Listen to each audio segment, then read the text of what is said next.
Hello everyone, welcome back to Padhle science. तो यहाँ पे हमने आपका chapter haloalkanes and haloarenes start कर दिया था। लास्ट क्लास में आपको आईयूपैक नॉमेनक्लेचर्स की क्लासेस मिल गई थी। आज की क्लास में हम आपका क्या करने वाले हैं, प्रिपरेशन मेथड्स ऑफ हैलोएल्केन्स करने वाले हैं। थोड़ा सा बड़ा वाला पोर्शन है, हम आधा प्रिपरेशन मेथड आज करेंगे और आधा प्रिपरेशन मेथड हैलोएल्केन्स और हैलोवरीन्स का हम नेक्स्ट क्लास में करेंगे। इसके बाद आपके केमिकल रिएक्शंस के ऊपर आपको मिलने वाली है क्लासेस, जहाँ पे हम केमिकल रिएक्टिविटी ऑफ हैलोएल्केन्स को डिस्कस करेंगे, जो बहुत इंपॉर्टेंट टॉपिक रहेगा क्योंकि उसमें SN1 SN2 रिएक्शंस हमेशा आपके एग्जाम में पूछी जाती है। इसके बाद केमिकल रिएक्शंस ऑफ हैलोवरीन्स है और कुछ स्टीरियोकेमिकल एस्पेक्ट के ऊपर चीज़ें हमें डिस्कस करनी है। तो काफ़ी बच्चे कमेंट सेक्शन के अंदर पूछते हैं कि कितनी क्लासेस में आपका ये वाला चैप्टर ख़त्म हो जाएगा। तो अप्रॉक्सीमेटली अगर मैं बोलूँ तो मैक्सिमम 10 क्लासेस में आपका ये चैप्टर हम ख़त्म कर ही देंगे। ठीक है, मैक्सिमम 10 क्लासेस में, जिसमें हम NCERT के क्वेश्चंस का डिस्कशन भी कर लेंगे। तो ये चैप्टर हम इतने क्लासेस में ख़त्म कर देंगे। ठीक है, तो चलिए स्टार्ट करते हैं आपका हैलोएल्केन्स एंड हैलोवरीन्स वाला पोर्शन। पार्ट नंबर 3 रहेगा। आज की क्लास में हम क्या डिस्कस करेंगे, आपकी प्रिपरेशन मेथड्स ऑफ हैलोएल्केन्स को डिस्कस करेंगे। आपके जो हैलोएल्केन्स है वो हाइड्रोकार्बन से प्रिपेयर कर सकते हैं। यहाँ पे एक हैलोजन एक्सचेंज रिएक्शन होता है, वो भी हम यहाँ पे पढ़ते हैं। साथ के साथ अल्कोहल से भी आप हैलोएल्केन्स की प्रिपरेशन कर सकते हैं। बट आज की क्लास में जो टॉपिक हम डिस्कस करने वाले हैं वो हाइड्रोकार्बन है, कि हाइड्रोकार्बन से किस तरीके से हैलोएल्केन्स को प्रिपेयर करा जाता है। सबसे पहले preparation methods of haloalkanes from alkane देखेंगे, उसके बाद preparation methods of haloalkanes from unsaturated hydrocarbons, that is alkenes and alkynes को किस तरीके से आप हैलोएल्केन्स में कन्वर्ट करते हैं। तो ये वाला टॉपिक हम यहाँ पे देखने वाले हैं। So let's begin. मैं फटाफट से आपको समराइज कर देती हूँ। जो आपका हैलोएल्केन होता है दैट इज RH। अगर RH एक हाइड्रोकार्बन है तो यहाँ पे इस हाइड्रोजन को अगर आप रिप्लेस कर देते हैं किससे, हैलोजन एटम से, हैलोजन को ऐड करना है और हाइड्रोजन को सब्ट्रैक्ट करना है, तो ये हमारा क्या बन के आता था, आपका हैलोएल्केन बन के आता था। सो हाइड्रोकार्बन से यहाँ पे इस तरीके से हैलोएल्केन आप बना सकते हैं। ठीक है, तो ये वाली बात हमारी तो एल्केन्स की हो गई। एल्केन्स में अगर आप हाइड्रोजन हटाते हैं और हैलोजन ग्रुप का एडिशन करते हैं तो हैलोएल्केन की प्रिपरेशन हो जाती है।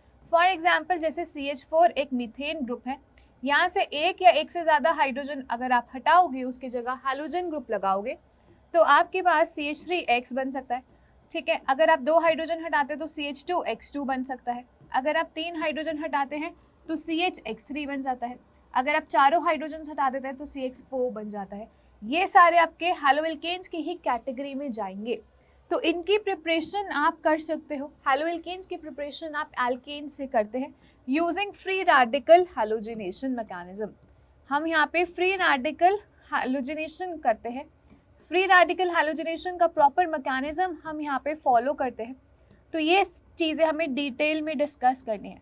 तो एल्केन में तो इस तरीके से आप फ्री रेडिकल, इनफैक्ट आप यहाँ पे सब्सटीट्यूशन रिएक्शन लिख सकते हैं और आपके हैलोएल्केन्स इस तरीके से यहाँ पे जाके प्रिपेयर हो सकते हैं। अगर हम बात करते हैं अनसैचुरेटेड हाइड्रोकार्बन्स, अनसैचुरेटेड हाइड्रोकार्बन्स का मतलब क्या है, आप जानते ही, आपने क्लास 11th में पढ़ा है। तो अनसैचुरेटेड हाइड्रोकार्बन्स में आपके क्या क्या आ जाते हैं, आपके एल्कीन्स आ जाते हैं, साथ के साथ आपके एल्काइंस आ जाते हैं। तो एल्कीन्स एंड एल्काइंस में आप एडिशन रिएक्शंस करते हैं। क्या करते हैं, एडिशन रिएक्शंस करते हैं और एडिशन के बाद आपको यहाँ पे हैलोएल्केन की प्रिपरेशन मिलती है। जैसे अगर मैं बोलूँ एल्कीन है, ये मैं आपको शॉर्ट समरी बता रही हूँ, इसको हम डिटेल में भी करेंगे। अगर आप वहाँ पे Br2 in presence of CCl4 का एडिशन करते हैं तो यहाँ पे पाई बॉन्ड टूट जाता है, और पाई बॉन्ड टूट जाते हैं तो उनकी जगह क्या आ जाता है, आपके Br और Br इस तरीके से ऐड हो जाते हैं।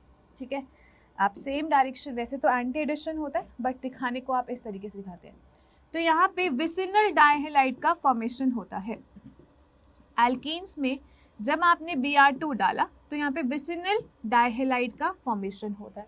या तो आप इस तरीके से कर सकते हैं एल्कीन से हैलोएल्केन्स की प्रिपरेशन, या फिर आप क्या कर सकते हैं, आप HX की एडिशन कर सकते हैं। जैसे CH2 डबल बॉन्ड CH2 है, इसके अंदर आपने HBr डाल दिया तो यहाँ पे आपको क्या मिल जाएगा, पाई बॉन्ड तोड़ो, इसको हाइड्रोजन दो और इसको हैलोजन दो, तो ये भी आपको क्या मिल जाता है, हैलो एल्केन मिल जाता है।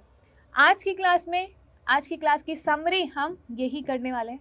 तो सब कुछ हम इसके बारे में पढ़ने वाले हैं। रेस्ट अगर मैं बात करूं हैलो एल्केन्स के प्रिपरेशन में, तो यहाँ पे ध्यान रखिए हम हैलो एल्केन्स को आपके हैलोजन एक्सचेंज मेथड से भी प्रिपेयर कर सकते हैं। सबसे पहले एक हमें इसके अंदर फिंकलस्टीन रिएक्शन के बारे में पढ़ना है और एक स्वॉर्ड्स रिएक्शन होते हैं, इसके बारे में भी हमें पढ़ना है। ये दोनों ही रिएक्शंस क्या बोली जाएंगी, हैलोजन एक्सचेंज रिएक्शंस बोली जाएंगी। ये दोनों ही रिएक्शंस क्या बोली जाएंगे, हैलोजन एक्सचेंज रिएक्शंस बोली जाएंगी। ठीक है, इन दोनों के बारे में हमें पढ़ना होता है। साथ के साथ आप हैलो एल्केन्स को अल्कोहल से भी प्रिपेयर कर सकते हैं। फ्रॉम अल्कोहल्स से भी आप क्या प्रिपेयर कर सकते हैं, हैलो एल्केन्स की प्रिपरेशन कर सकते हैं। तो इनके भी केमिकल रिएक्शंस हमें पढ़नी है और इनकी भी आपकी हैलोजन एक्सचेंज रिएक्शंस भी हमें पढ़नी है। तो ये सारी चीज़ें हम कब पढ़ेंगे, नेक्स्ट क्लास में पढ़ेंगे। आज की क्लास में हमारा जो मेन टॉपिक रहेगा वो क्या रहेगा कि एक हाइड्रोकार्बन जिसमें आपका एल्केन आ जाता है और एल्कीन्स और एल्काइंस आ जाते हैं, इनको यूज़ करके किस तरीके से आप हैलो एल्केन की प्रिपरेशन कर सकते हैं। हैलो एल्केन को प्रिपेयर करना है एल्केन से, तो यहाँ पे सब्स्टिट्यूशन प्रोसेस करा जाता है। एल्कीन्स एंड एल्काइंस में एडिशन रिएक्शन करी जाती है और ये सारी चीज़ें अभी हम डिटेल में पढ़ने वाले हैं, right. Okay, so let's understand कि किस तरीके से आपका हैलो एल्केन की प्रिपरेशन होती है फ्रॉम एल्कीन्स। तो यहाँ पे फ्री रेडिकल मैकेनिज्म का फॉलो होता है, ठीक है। तो फ्री रेडिकल मैकेनिज्म को अभी हम डिटेल में समझेंगे, लेकिन आप केमिकल रिएक्शन लिख सकते हैं। इफ़ आई हैव CH4 तो मुझे इसको हैलो एल्केन में कन्वर्ट करना है, तो लेट मी टेक Cl2, आप इसकी जगह Br2 भी ले सकते हैं और इसको आप HNO की प्रेजेंस में या तो HNO लिखा होगा या फिर उसकी जगह UV लाइट लिखा होगा या फिर इसकी जगह सनलाइट लिखा होगा या फिर इसकी जगह हीट लिखा होगा। तो ये सारी चीज़ें अगर लिखी होती हैं तो आप यहाँ पे फ्री रेडिकल मैकेनिज्म करवाते हैं। यहाँ पे आपको मल्टीपल प्रोडक्ट्स मिलते हैं। अगर आप हाइड्रोजन हटाएंगे तो इसकी जगह CH3Cl बन जाएगा, ये भी मिलता है। CH2Cl2 भी मिल सकता है, साथ के साथ CHCl3 भी मिल सकता है, साथ के साथ CCl4 का भी फॉर्मेशन होता है। साथ के साथ और भी अलग प्रोडक्ट्स भी मिलते हैं, CCl4 भी मिलता है और यहाँ पे CH3 इथेन तरह के इथेन भी मिलता है, लेकिन बहुत कम क्वांटिटी में मिलता है। NCERT में क्वेश्चन भी है कि आप कैसे बताएंगे कि इथेन का फॉर्मेशन होता है। जब आप मीथेन में हैलोजनेशन करवा रहे हैं in the presence of sunlight, तो उस केस में इथेन कैसे बन जाता है ये आपको बताना होता है। तो हम ये सारी चीज़ें रखेंगे किस तरीके से हर एक प्रोडक्ट ये बनने वाला है। ये सारा प्रोडक्ट जो है आपके फ्री रेडिकल मैकेनिज्म के थ्रू बनता है, तो इसको डिटेल में समझना ज़रूरी है और NCERT का क्वेश्चन है तो इसको बहुत इंपॉर्टेंट मान के ही पढ़ना, ठीक है। सो यहाँ पे आपको मल्टीपल प्रोडक्ट्स मिलते हैं, ठीक है।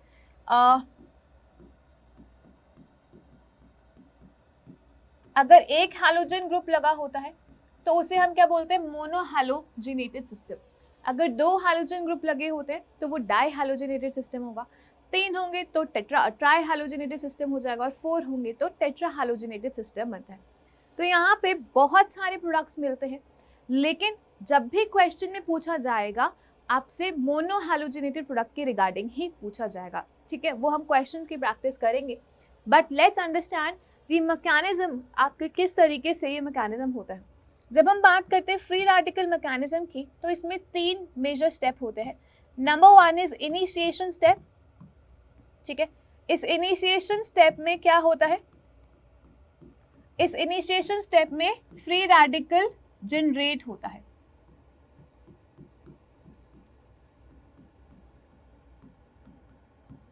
ठीक है। इसके बाद यहाँ पे जो दूसरी रिएक्शन होती है, दूसरा स्टेप होता है, दैट इज प्रोपगेशन स्टेप।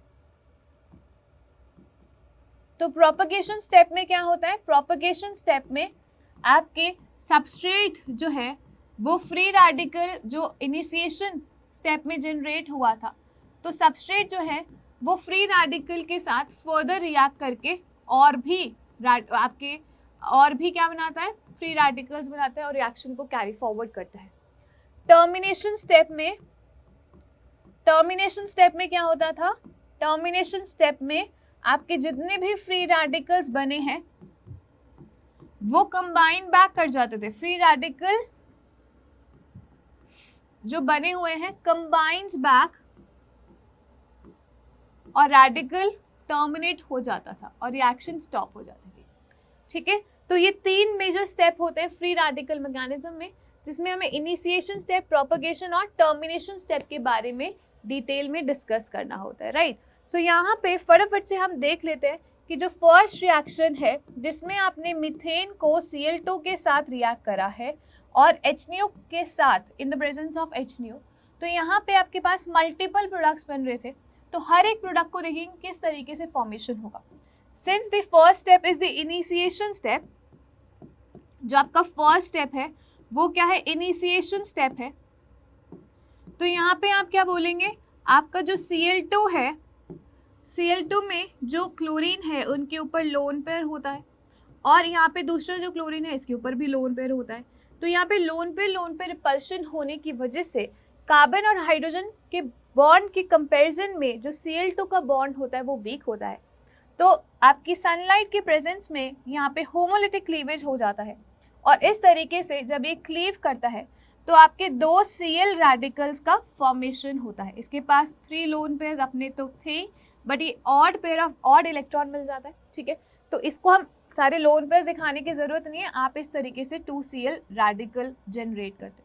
तो यहाँ पे हमारा रेडिकल जनरेट होता है, this is your initiation step. इसके बाद आपकी प्रोपगेशन स्टेप होती है।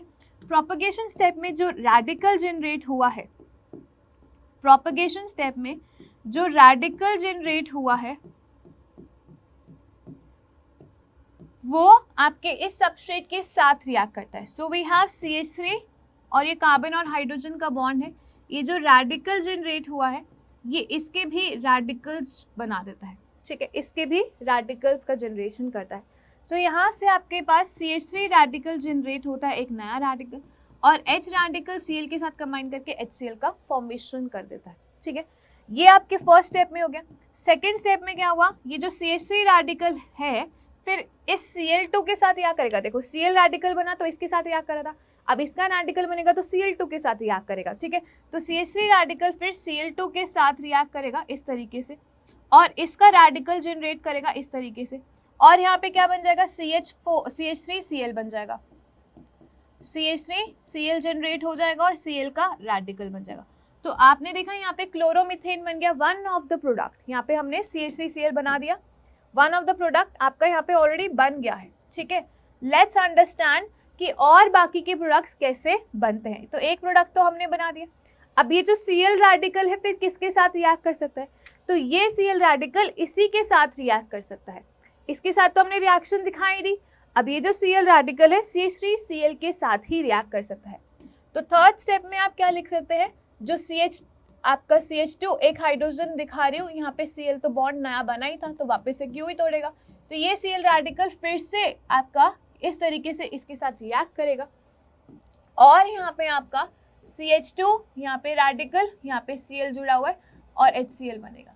तो this is the new radical which is formed which will react with Cl2 again. तो आपके पास जो CH2Cl वाला रेडिकल है फिर वो Cl2 रेडिकल के साथ रिएक्ट करेगा इस तरीके से और यहाँ पे CH2Cl2 का फॉर्मेशन होगा और यहाँ पे Cl रेडिकल फिर से जनरेट हो जाएगा। अब देखो आपने सेकेंड प्रोडक्ट भी बना दिया है ना, ये आपका डाइक्लोरोमीथेन आपने जनरेट कर दिया, this was your second product. तो यहाँ पे CH2Cl2 फिर से बन गया, तो आपके पास यहाँ पे CH2Cl2 फिर से बन गया। समझ आ रही है बात, CH2Cl2 बन गया। और भी बनेंगे प्रोडक्ट्स, किस तरीके से बनेंगे ध्यान से देखते जाओ। अब ये जो Cl रेडिकल है फिर इसके साथ रिएक्ट करेगा, तो फिफ्थ स्टेप में क्या होगा, ये आपका CH, एक हाइड्रोजन अलग से दिखा दीजिए, एक Cl यहाँ पे और एक Cl ऊपर, ये Cl रेडिकल के साथ रिएक्ट करेगा इस तरीके से और रेडिकल्स का फॉर्मेशन होगा। तो यहाँ पे CHCl2 रेडिकल फिर HCl बनेगा। अब ये जो रेडिकल बना है CHCl2 रेडिकल, ये किसके साथ रिएक्ट करेगा, ये आपके Cl2 के साथ रिएक्ट करेगा और यहाँ पे फिर third product which is CHCl3 का फॉर्मेशन हो जाएगा। आ रही है बात समझ में, तो CHCl3 का फॉर्मेशन हो जाएगा। तो थर्ड प्रोडक्ट कौन सी, CHCl3, तो वो भी लिख दो, वो भी बन जाएगा। अब ये जो CHCl3 है इसके साथ जो Cl2 रेडिकल, Cl रेडिकल बना है, फिर से ये हाइड्रोजन को ब्रेक करेगा, CCl3 रेडिकल बनेगा, फिर वो Cl2 के साथ रिएक्ट करके CCl4 प्रोडक्ट बना देगा। सो यहाँ पे CCl4 भी साथ के साथ आपका बन जाता है, ठीक है। तो इस तरीके से चीज़ें कैरी फॉरवर्ड होती है। बस अभी हमें ये देखना है कि यहाँ पे ये इथेन का फॉर्मेशन कैसे हुआ है, तो ये फर्दर कंटिन्यू होता है। Last step is your termination step. Termination step में क्या होता है, टर्मिनेशन स्टेप में जो आपके रेडिकल्स बनते आ रहे थे ना बीच बीच में, जैसे CH3 रेडिकल बना आपका यहाँ पे, ठीक है, ये CH3 रेडिकल यहाँ पे बना, ये वाला रेडिकल बना, ये वाला रेडिकल बना, और भी बहुत सारे रेडिकल्स बने हैं। अब ये आपस में कंबाइन कर सकते हैं। हो सकता है जो CH3 रेडिकल है वो Cl रेडिकल के साथ कंबाइन करके CH3Cl का यहाँ से भी फॉर्मेशन कर दे। हो सकता है Cl रेडिकल अपने साथ कंबाइन करके Cl2 का फॉर्मेशन कर दे। हो सकता है CH3 रेडिकल खुद के साथ कंबाइन कर जाए और क्या बना दे, इथेन का फॉर्मेशन कर दे। तो इस तरीके से यहाँ पे इथेन भी वन ऑफ द प्रोडक्ट बनता है। ये तो बन ही रहे थे पहले भी, लेकिन इथेन भी वन ऑफ द प्रोडक्ट यहाँ पे बनता है। आप ये दिखा सकते हैं टर्मिनेशन स्टेप में जब CH3 रेडिकल अपने साथ ही कंबाइन कर जाएगा तो यहाँ पे इथेन का फॉर्मेशन हो जाएगा। तो आपका इस तरीके से आप बता सकते हो कि इथेन क्यों बनता है। अब फ्री रेडिकल मैकेनिज्म में आपके पास मल्टीपल क्या बनते हैं, मल्टीपल प्रोडक्ट्स बनते हैं। So this is not considered as a good reaction, this is not considered as a good reaction to prepare haloalkane, to prepare haloalkane, क्योंकि हमारे पास यहाँ पे मल्टीपल प्रोडक्ट्स बनते हैं। इनको सेपरेट करना भी मुश्किल होता है और इसका परसेंटेज यील्ड का मतलब क्या है कि कम अमाउंट में बनते हैं, तो इसलिए हम इसको ज़्यादा यूज़ नहीं करते हैं।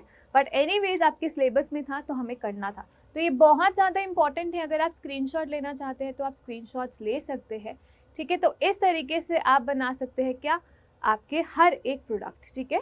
Okay, coming back to this question. अब यहाँ पे समझने की कोशिश करना, आपसे पूछा जाता है, कोई भी सबस्ट्रेट दे दिया जाएगा, क्वेश्चन में पूछ लेंगे कि how many kind of monohalogenated products will be formed in a given reaction. आपको बोल दिया जाएगा, जैसे इस केस में अगर हम बात करें, जैसे मीथेन की बात करते हैं, हमसे क्या पूछा जाएगा, मोनोहैलोजिनेटेड प्रोडक्ट्स के बारे में ही सिर्फ चीज़ें पूछी जाएंगी।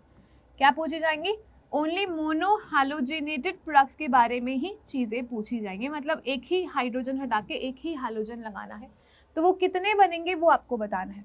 So if I take CH4, जब मैं CH4 को लूँगी और इसमें सपोज करूँ मैं Br2 डाल देती हूँ इन प्रेजेंस ऑफ HNu, तो आपको सिर्फ एक ही हाइड्रोजन हटाना है और उसकी जगह Br लगाना है, तो CH3Br। तो यहाँ पे एक ही तरीके का आपको ये मिलने वाला है। Bromomethane is the only product that will be formed. अगर मैं बोलूँ कि मेरे पास इथेन है दैट इज CH3 और इसके अंदर मैंने डाल दिया Cl2 in presence of HNu, in presence of HNu, तो आप क्या बोल सकते हो कि आपको एक ही हाइड्रोजन हटाना है और प्रोडक्ट्स बनाने हैं। अब देखो, अगर मैं बोलूँ ये एक कार्बन है और ये मैं बोलूँ B कार्बन है, आप लोग शायद जानते होंगे ये दोनों ही कार्बन्स क्या है, सेम कार्बन है।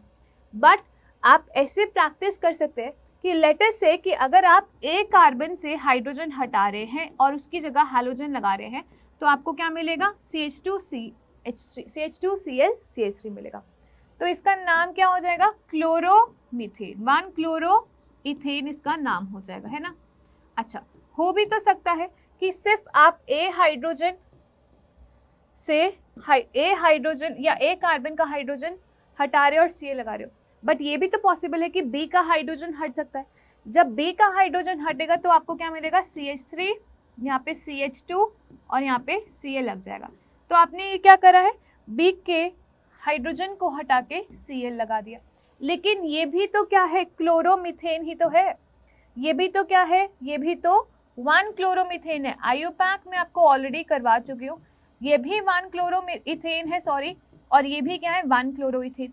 सिंस ये दोनों क्या है, सेम है, ये दोनों क्या है, सेम प्रोडक्ट, तो इन शॉर्ट आप क्या कहोगे कि यहाँ पे आपके पास इन टोटल एक ही प्रोडक्ट मिलता है। इन टोटल एक ही प्रोडक्ट मिलता है, दैट इज 1 क्लोरोइथेन, ठीक है। और एक ही प्रोडक्ट क्यों मिला, क्योंकि ये दोनों कार्बन्स क्या है, सेम है, जैसा CH3 है वैसा CH3 ये होगा, तो ये अलग अलग नहीं है, ए जो बी कार्बन है वो ए के इक्विवेलेंट ही है, तो ये दोनों कार्बन्स क्या है, इक्विवेलेंट है, इसलिए आपको क्या मिल रहा है, एक ही तरीके का प्रोडक्ट मिल रहा है। अच्छा, व्हाट इफ अगर क्वेश्चन में आपसे पूछ लिया जाए कि आपके पास CH3 CH2 CH3 है और यहाँ पे आपने हाइड्रोजनेशन लेटर से Cl2 in presence of H करवाना है, ये क्वेश्चंस आते हैं इसलिए करवा रही हूँ, ठीक है। सो यहाँ पे अगर आप देखोगे तो यहाँ पे अलग तरीके के कार्बन्स बियरिंग हाइड्रोजन कौन कौन से, अब ये CH3 जो है इसके पास 3, ये कार्बन जो है इसके पास 3 हाइड्रोजन है और एक इथाइल ग्रुप है, राइट, इसके पास 3 हाइड्रोजन और एक CH2 CH3 ग्रुप लगा हुआ है ना इस कार्बन के साथ। अगर मैं बोलूँ ये वाला कार्बन भी A है तो ये दोनों कार्बन सेम कैसे हुए, क्योंकि इस कार्बन के पास भी 3 हाइड्रोजन और एक इथाइल ग्रुप था और इस कार्बन के पास भी 3 हाइड्रोजन और एक इथाइल ग्रुप हो जाएगा। फिर से देखो, इस कार्बन के पास 3 हाइड्रोजन और ये एक इथाइल ग्रुप है, इस कार्बन के पास भी 3 हाइड्रोजन और ये वाला एक इथाइल ग्रुप है, तो ये दोनों ही कार्बन CH3 वाले सेम हो जाएंगे, लेकिन ये जो बीच वाला कार्बन है वो अलग होगा क्योंकि इसके पास 2 हाइड्रोजन और एक 2 मिथाइल ग्रुप है, समझ रहे हो बात। तो यहाँ पे हमारे पास 2 नॉन इक्विवेलेंट कार्बन्स है, 2 नॉन इक्विवेलेंट कार्बन्स है, एक तो बी वाला कार्बन एक प्रोडक्ट देगा और ए वाले जो कार्बन से अगर हाइड्रोजन हटाओगे तो वो दूसरा प्रोडक्ट देगा। अगर आप इससे हाइड्रोजन हटाते हो तो 1 क्लोरोप्रोपेन मिलता है, इससे हाइड्रोजन हटा के हैलोजन लगाओगे तो भी 1 क्लोरोप्रोपेन मिलेगा, लेकिन बीच वाले कार्बन से हाइड्रोजन हटाते हो तो 2 क्लोरोप्रोपेन का फॉर्मेशन होता है। सो यहाँ पे आपके पास 2 तरीके के प्रोडक्ट मिलेंगे, जब आप ए वाले कार्बन से हाइड्रोजन हटाओगे तो यू विल गेट 1 क्लोरोप्रोपेन, और अगर आप बी वाले कार्बन से हाइड्रोजन हटा के हैलोजन लगाओगे तो that will give you 2 chloropropane.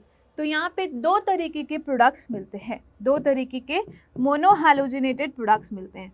अब ऐसा ही क्वेश्चन आपकी NCERT में दिया हुआ है, इन दोनों से हमें एक ही प्रोडक्ट मिल रहा है क्योंकि दोनों ही कार्बन्स इक्विवेलेंट है। अब अगर आपके पास ये दे दिया जाए सबस्ट्रेट और आपको पूछा जाए कि कितने मोनोहैलोजिनेटेड प्रोडक्ट्स है तो किस तरीके से बनाओगे, तो यहाँ पे आपको इनका स्ट्रक्चर बनाना पड़ेगा। So we have CH3 whole twice CH CH2 CH3, so we have CH3 whole twice, इसके पास H है और यहाँ पे CH2 है और ये वाला CH3 है। अब आप बस इतना देखो कि यहाँ पे कितने तरीके के कार्बन्स है, यहाँ पे कितने तरीके के कार्बन्स है। सो वी हैव CH3, यहाँ पे CH, यहाँ पे CH3 और यहाँ पे CH2 और यहाँ पे CH3, इस तरीके से। तो कितने तरीके के कार्बन्स बियरिंग हाइड्रोजन है, तो ध्यान से देखना, ये वाला जो कार्बन अगर हम A बोले तो इसके पास 3 हाइड्रोजन और इसी तरीके का आपका क्या है, सेकेंडरी ब्यूटाइल ग्रुप है, समझ आ रही है बात, 1 2 3 4 सेकेंडरी ब्यूटाइल ग्रुप है। ये भी कार्बन A ही मानेंगे क्योंकि इसके पास भी 3 हाइड्रोजन और सेकेंडरी ब्यूटाइल ग्रुप है। ये जो CH3 है इसी कार्बन से जुड़ा हुआ है और ये वाला CH3 भी इसी कार्बन से जुड़ा हुआ है, तो ये दोनों कार्बन जो मिथाइल कार्बन है ये सेम है। लेकिन ये वाला जो CH3 है ये इस कार्बन से जुड़ा नहीं हुआ जिनसे ये दोनों जुड़े हुए थे, ये वाला CH3 CH2 के साथ जुड़ा हुआ है, तो ये वाला अलग हो जाएगा, नॉन इक्विवेलेंट है, तो ये कार्बन क्या हो जाएगा, बी कार्बन। ये वाला कार्बन इन दोनों से अलग है क्योंकि ये वाले 2 कार्बन CH से जुड़े हुए हैं और ये वाला कार्बन CH2 से जुड़ा हुआ है, तो ये अलग हो गया। और CH2 तो खुद में ही अलग है, तो ये आपका C हो जाएगा, CH2 तो खुद में ही अलग है। और एक और कार्बन है यहाँ पे, ये वाला कार्बन जिसके पास हाइड्रोजन है, तो ये भी सब में अलग ही है। तो यहाँ पे 4 डिफरेंट तरीके के non equivalent carbon bearing hydrogens है, 4 नॉन इक्विवेलेंट कार्बन्स हैं यहाँ पर। तो इन सबके हाइड्रोजन जब आप हटाएंगे तो उतने ही मोनोहैलोजिनेटेड प्रोडक्ट्स मिलेंगे। So there 4 non equivalent carbons should bear hydrogen, bearing hydrogens, क्योंकि हाइड्रोजन हटा के ही आप क्या लगाएंगे, हैलोजन ग्रुप लगाएंगे। तो इसीलिए हम क्या बोलेंगे कि इसका जब आप मोनोहैलोजिनेटेड करोगे तो 4 डिफरेंट प्रोडक्ट्स का फॉर्मेशन होगा। क्या होगा, 4 डिफरेंट प्रोडक्ट्स का फॉर्मेशन होने वाला है। और प्रोडक्ट्स में आप कौन सा कंसिडर करोगे, ओनली मोनोहैलोजिनेटेड प्रोडक्ट्स ही आपसे पूछे जाते हैं, ओनली मोनोहैलोजिनेटेड प्रोडक्ट्स के बारे में ही पूछा जाएगा। So there will be 4 different monohalogenated products. I hope it's very clear. चले आगे, चले. So ये हमारी प्रिपरेशन मेथड्स हो गई थी एल्केन से, जहाँ पे फ्री रेडिकल मैकेनिज्म हमने बात करी है. अभी बात करते हैं कि अनसैचुरेटेड हाइड्रोकार्बन से किस तरीके से प्रिपेयर करते हो आप आपके हैलोएल्केन्स को. सो यहाँ पे हम एडिशन रिएक्शंस की बात करते हैं.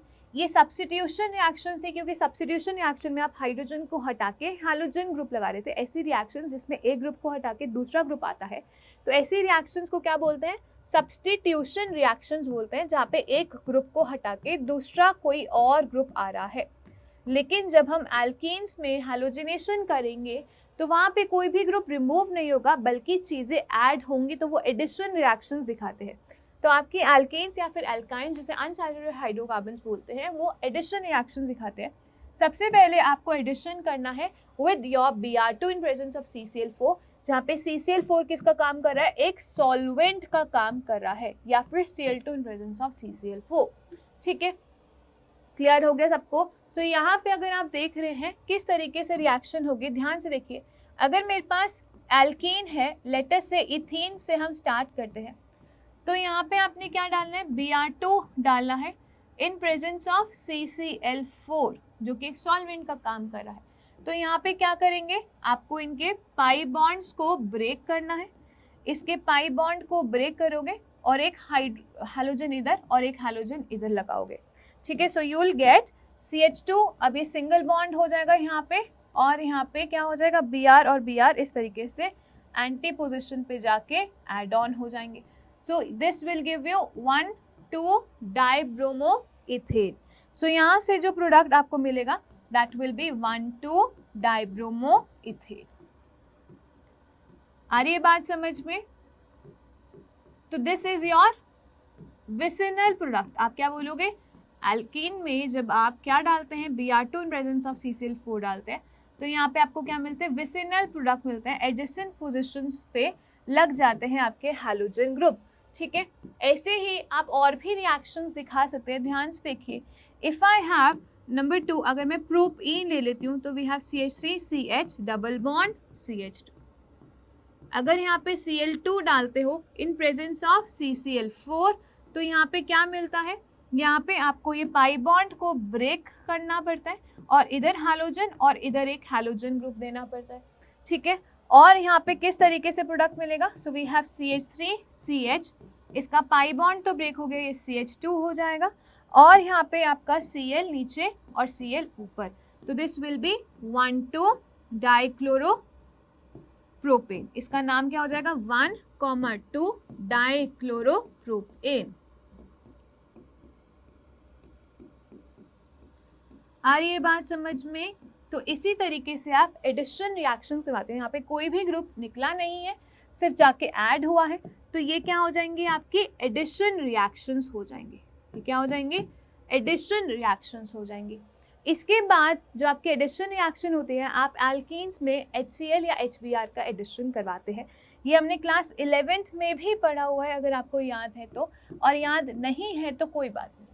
अभी पहले से फिलहाल ये समझो कि हमारे पास 2 तरीके की एल्कीन्स होती हैं. Number 1 is we have symmetrical alkenes. हमारे पास क्या होते हैं? सिमेट्रिकल एल्कीन्स होते हैं. Now what are symmetrical alkenes? तो सिमेट्रिकल एल्कीन्स का मतलब ये है कि कार्बन डबल बॉन्ड कार्बन जहाँ पे है, इस कार्बन के पास अगर 2 ग्रुप्स हैं, तो इस कार्बन के पास भी वही 2 सेम ग्रुप्स होने चाहिए. अगर इसके पास हाइड्रोजन और हाइड्रोजन है, तो इसके पास भी हाइड्रोजन और हाइड्रोजन ही होना चाहिए. तो इथीन क्या है आपका इथीन क्या है? Symmetrical alkene. अगर आप इसको एक मिथाइल और एक हाइड्रोजन दे रहे हो, तो वही सेम ग्रुप्स इसको भी दोगे, तो यहाँ पे भी एक मिथाइल और हाइड्रोजन आने वाला है. साथ के साथ अगर आप इसको मिथाइल और मिथाइल ग्रुप्स दे रहे हो इस तरीके से, तो वहाँ पे भी आपको यही देना पड़ेगा. ठीक है, तो ये क्या है? Symmetrical alkenes. इन सिमेट्रिकल एल्कीन्स में अगर आप HBr या फिर HCl डालते हो नॉर्मली, तो आपको यहाँ पे याद रखना है only single product is obtain. सिर्फ एक ही तरीके का प्रोडक्ट यहाँ पे ऑब्टेन होगा. सिर्फ एक ही तरीके का प्रोडक्ट ऑब्टेन होगा. और वो प्रोडक्ट कैसे ऑब्टेन होगा? आपको पाई बॉन्ड तोड़ना है, जैसे Br2 में जब आप एडिशन कर रहे थे तो पाई बॉन्ड तोड़ के Br और Br दे रहे थे, तो जब आप यहाँ पे इनका एडिशन करोगे तो पाई बॉन्ड तोड़ के H और Br जाके ऐड होगा वहाँ पे, ठीक है। So we have CH2 double bond CH2। अगर आप इसमें HBr डालेंगे तो क्या होगा, यहाँ पे देखो पाई बॉन्ड टूटेगा इस तरीके से। दोनों ही कार्बन सेम है, किसी को भी हाइड्रोजन दे दीजिए और किसी को भी Br दे दीजिए। सो वी हैव CH2 का तो CH3 बन जाएगा और ये CH2 और यहाँ पे जाके Br लग जाएगा। सो यहाँ पे एक ही प्रोडक्ट मिलेगा जिसका नाम है 1 ब्रोमोप्रोपेन, जिसका नाम क्या है, सॉरी 1 ब्रोमो इथेन जिसका नाम है, ठीक है। सो दोनों ही कार्बन सेम थे, आप H इसको भी दे सकते थे, Br इसको भी दे सकते थे, तो भी वो 1 ब्रोमो इथेन ही बोला जाता, तो एक ही तरीके का प्रोडक्ट मिलता। अगर मैं लास्ट वाले उसमें डाल दूं लेटर से कि आपके पास ब्यूट 2 इन है, so we have CH3 CH double bond CH CH3, तो ये ब्यूट 2 इन है, दोनों ही कार्बन्स क्या है, सेम है, तो किसी को भी हाइड्रोजन किसी को भी Br आप दे सकते हो।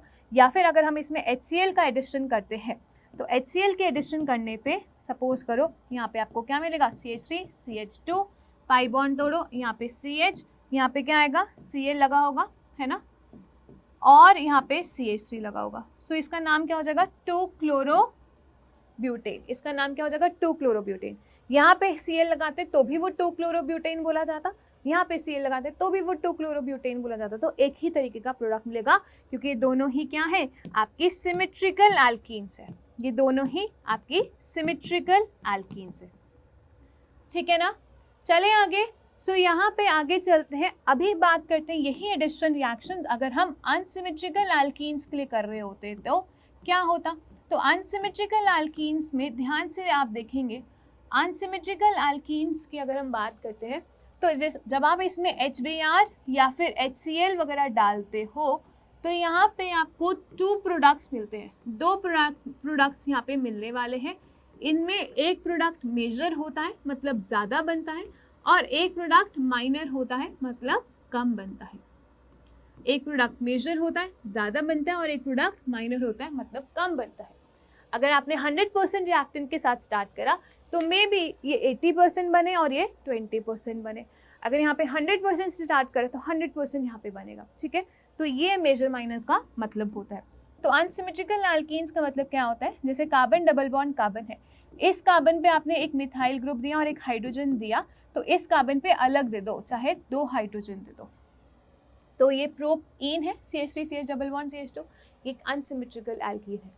अगर आपने इस कार्बन पे लेटर से कि एक इथाइल ग्रुप दे दिया है, ठीक है, और यहाँ पे एक मिथाइल ग्रुप दे दिया, तो यहाँ पे कुछ भी करके आप डिस्टिंग्विश कर दीजिए, ये एक अनसिमेट्रिकल एल्कीन है। तो अनसिमेट्रिकल एल्कीन में 2 प्रोडक्ट्स दिए जाते हैं, एक मेजर होता है और एक माइनर होता है, जिससे हम किससे डिसाइड करते हैं, जिसे हम मार्कोनिफ रूल से डिसाइड करते हैं कि कौन ज़्यादा मेजर होगा और कौन ज़्यादा माइनर होगा। मार्कोनिफ रूल आपका डिसाइड करता है कि कौन मेजर होगा कौन माइनर होगा। इसकी स्टेटमेंट मैंने आपको शायद पहले भी बताई हुई, रिच बिकम रिचर, ठीक है। एनीवेज लेट्स अंडरस्टैंड कि जब आप प्रोपीन में किसका एडिशन कर रहे हैं, HBr का एडिशन कर रहे हैं, so we have CH3 CH double bond CH2। तो यहाँ पे आप लेटर से कि HBr का ही एडिशन कर रहे हो, आपको पता है पाई बॉन्ड तोड़ के एक को हाइड्रोजन देना है और दूसरे को Br देना है। लेटर से ये दोनों ही कार्बन्स आपके अलग होंगे क्योंकि ये तो CH2 है और ये CH है, अलग ही होंगे, ठीक है। सो इसको बोल देते हैं कार्बन A और इसको बोल देते हैं कार्बन B। तो केस नंबर 1 क्या हो सकता है, केस नंबर 1 आपका ये हो सकता है कि भाई कार्बन A को तो क्या दे दिया जाए, हाइड्रोजन, और कार्बन B को क्या दे दिया जाए, कार्बन B को फिर Br देना पड़ेगा। अच्छा, केस नंबर 2 क्या हो सकता है, केस नंबर 2 ये हो सकता है कि भाई कार्बन A को तो Br दे दो और कार्बन A को हाइड्रोजन दे दो, सॉरी कार्बन B को हाइड्रोजन दे दो। तो केस नंबर 2 ये हो सकता है, ठीक है। सो यहाँ से 2 प्रोडक्ट्स मिलेंगे। जब आप केस नंबर 1 से प्रोडक्ट बनाओगे तो कार्बन A को क्या देना है, हाइड्रोजन, और कार्बन B को देना है Br। So we have CH3, carbon A को हाइड्रोजन दिया तो ये CH2 और कार्बन B को Br दिया तो ये CH2 Br। So this is obtain from case number 1। Case number 2 से क्या हो सकता है ऑब्टेन, कार्बन A को Br देना और कार्बन B को हाइड्रोजन देना है, तो यहाँ पे CH3 CH Br यहाँ पे CH3 बन जाएगा। सो ये आपका केस नंबर 2 से ऑब्टेन हुआ है। सो this is 2 bromopropane and this is 1 bromopropane. अब इसमें से मेजर कौन सा होगा? तो मार्कोनिफ-कॉफ रूल कहता है कि भाई ये वाला मेजर होने वाला है और ये वाला माइनर होने वाला है। अब मेजर माइनर कैसे डिसाइड करेंगे? तो मेजर माइनर हम डिसाइड करेंगे from a statement which says rich becomes richer, rich becomes richer. जो ज़्यादा जिसके पास, हम रिच बिकम्स रिचर के कंसेप्ट से बोलते हैं कि वो आपको मेजर प्रोडक्ट देने वाला है। अब रिचनेस विद रिस्पेक्ट टू क्या देखेंगे? Richness with respect to hydrogen on carbon देखेंगे, ऑन कार्बन हम देखने वाले हैं। ठीक है, देखो ध्यान से, अगर हम बात करें ये वाला कार्बन बी और ये वाला कार्बन ए, इस कार्बन ए के पास सिर्फ एक ही हाइड्रोजन है और इस कार्बन बी के पास 2 हाइड्रोजन है, तो ये कार्बन क्या होगा? रिच कार्बन होगा। तो जो आपके पास, जिसके पास ज़्यादा हाइड्रोजन है उसको हाइड्रोजन दे दीजिए, तो रिच बिकम रिचर का कंसेप्ट लग जाएगा। तो केस नंबर 1 में कार्बन बी के पास ये रिच कार्बन था, इसको Br दे रहे हैं, तो यहाँ से मिलने वाला प्रोडक्ट माइनर होने वाला है। लेकिन कार्बन बी जिसके पास हाइड्रोजन था, अगर उसको हाइड्रोजन ही दोगे तो यहाँ से मिलने वाला प्रोडक्ट मेजर होने वाला है। तो इसलिए केस 2 से मिलने वाला प्रोडक्ट क्या होगा? मेजर होगा और ये माइनर होगा। And this is according to Markovnikov rule. Right, इसका स्क्रीनशॉट लेना चाहते हो तो आप ले सकते हैं फटाफट से। चले आगे, चले, ये आपका मार्कोनिफ-कॉफ रूल था। एक और रूल होता है जिसका नाम है एंटी मार्कोनिफ-कॉफ रूल। हमेशा याद रखना, ये कब लगता है? ये जब HBr के सामने पेरोक्साइड लिखा हो या HBr के साथ पेरोक्साइड लिखा हो, सिर्फ HBr के साथ ही अगर पेरोक्साइड लिखा होगा तो ही आप क्या करेंगे? तो ही एंटी मार्कोनिफ-कॉफ रूल लगाएंगे।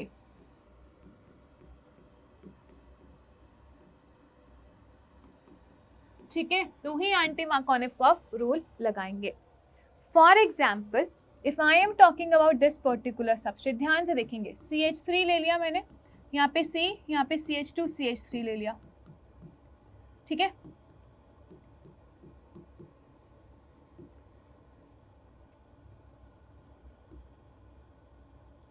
ये ले लेते हैं। अब सही है, अब सही लग रहा होगा। ठीक है, सो ये अगर मैंने ले लिया, ये सबस्ट्रेट है। ठीक है, ध्यान से देखना, ये आपका सबस्ट्रेट है। क्लियर? अब देखो, अगर हम यहाँ पे क्या करेंगे? अगर हम यहाँ पे HBr का एडिशन करते हैं, ठीक है, तो इस कार्बन को A बोल दें और ये कार्बन को फिर B बोलना पड़ेगा, है ना? कार्बन A और कार्बन B।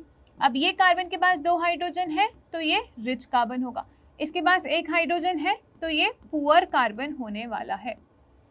मार्कोनिफ-कॉफ रूल अगर आप लगाते हैं, HBr के साथ क्या लगेगा? नॉर्मल मार्कोनिफ-कॉफ रूल लगेगा, MK रूल। जो रिच है उसको क्या देना? हाइड्रोजन। जो पुअर है उसको क्या देना? हैलोजन। सो यहाँ पे अगर हम बात करते हैं तो वी हैव CH3CH, यहाँ पे क्या दोगे? हैलोजन, और इसको हाइड्रोजन दोगे और यहाँ पे CH2CH3, ये बन जाएगा। तो ये क्या होगा? मेजर प्रोडक्ट होगा। ठीक है, और उल्टा करते हैं, मतलब जो जिसके पास कार्बन हाइड्रोजन कम है, इसको अगर आप हाइड्रोजन देते हैं तो ये CH2 बन जाएगा, ये CH2Br बन जाएगा और यहाँ पे CH2CH3 इस तरीके से बन जाएगा। तो ये क्या होगा? माइनर होगा। ये क्या होने वाला है? माइनर होने वाला है। ठीक है, सिंपल सी चीज़ है। लेकिन हाँ, अगर मैं बोल रही हूँ यहाँ पे हम HBr in presence of peroxide कर रहे हैं, तो सेम तरीके से ही आपको चीज़ें ऐड करनी है, बट मेजर माइनर में डिफरेंस हो जाएगा। सेम ही प्रोडक्ट्स मिलेंगे बट मेजर माइनर डिफरेंस हो जाएगा। यहाँ पे एंटी मार्कोनिफ-कॉफ रूल लगेगा और एंटी मार्कोनिफ-कॉफ रूल ये कहता है जो प्रोडक्ट आपका मार्कोनिफ से मेजर बन के आ रहा था वो एंटी मार्कोनिफ से माइनर बन के आएगा। सेम ही प्रोडक्ट्स मिलेंगे, मतलब आपके पास सेम, दोनों ही प्रोडक्ट सेम मिलेंगे, बट जो प्रोडक्ट मार्कोनिफ-कॉफ रूल से मेजर बन के आ रहा था, अब यही प्रोडक्ट माइनर बोला जाएगा, और जो प्रोडक्ट मार्कोनिफ-कॉफ रूल से माइनर बन के आ रहा था तो वो प्रोडक्ट एंटी मार्कोनिफ रूल से मेजर बन जाएगा, वो प्रोडक्ट एंटी मार्कोनिफ रूल से मेजर बन जाएगा। बस इतना ही है मार्कोनिफ रूल। और ऑलवेज रिमेंबर, अगर HBr in presence of peroxide लिखा है तो ही एंटी मार्कोनिफ रूल लगाओगे।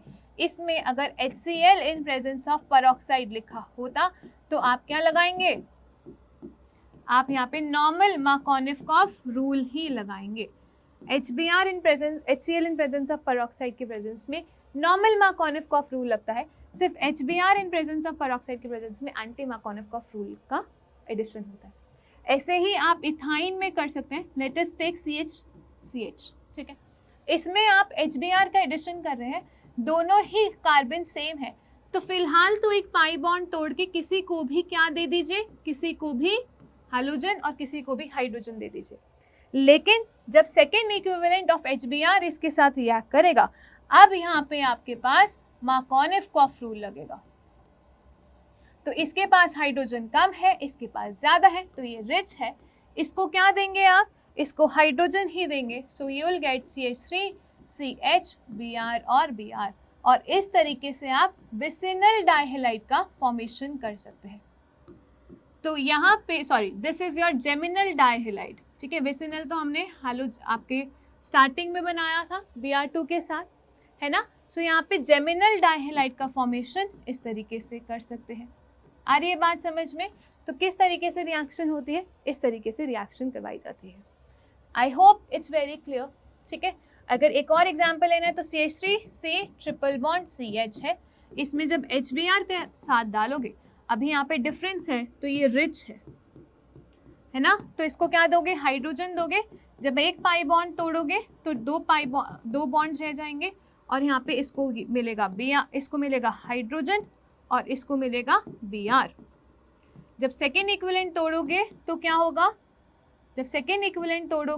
होगा, यहाँ पे आपको मिलेगा CH3, C, Br और ये CH3 बन जाएगा। तो ये आपका फाइनल प्रोडक्ट होने वाला है, विच इज 2,2-डाइब्रोमोप्रोपेन। आ रही है बात समझ में। तो इस तरीके से आप एल्केन्स और अल्काइंस को और एल्कीन्स को यूज करके हैलोजिनेशन रिएक्शन करवा सकते हैं, ठीक है। सो यहाँ पे हमारे हाइड्रोकार्बन से किस तरीके से हैलोजिनेशन रिएक्शन या हैलो एल्केन्स को प्रिपेयर करते हैं, वो सारी चीज़ें हमने यहाँ पे डिस्कस करी है। नेक्स्ट क्लास में हम हैलो अरेन्स के प्रिपरेशन मेथड्स देखेंगे और बची हुई preparation methods of haloalkanes, जिसमें हमें अल्कोहल से हैलो एल्केन्स बनाना सीखना है और फिंगलस्टीन और स्वॉर्ज रिएक्शन के बारे में पढ़ना है। ये दोनों नेम रिएक्शंस से पूछी जाती है डायरेक्टली आपके एग्जाम में, ठीक है। तो ये दोनों ही रिएक्शंस हम करेंगे। उसके बाद हम chemical reactions of haloalkanes and chemical reactions of haloarenes को डिस्कस करेंगे और थोड़ा सा स्टीरियोकेमिकल एस्पेक्ट वाला पार्ट है उसको भी डिस्कस करेंगे। आई होप लेक्चर आपको पसंद आया होगा। हम जल्दी मिलेंगे नेक्स्ट पार्ट में। Till then keep learning, keep growing. Thank you so much for watching.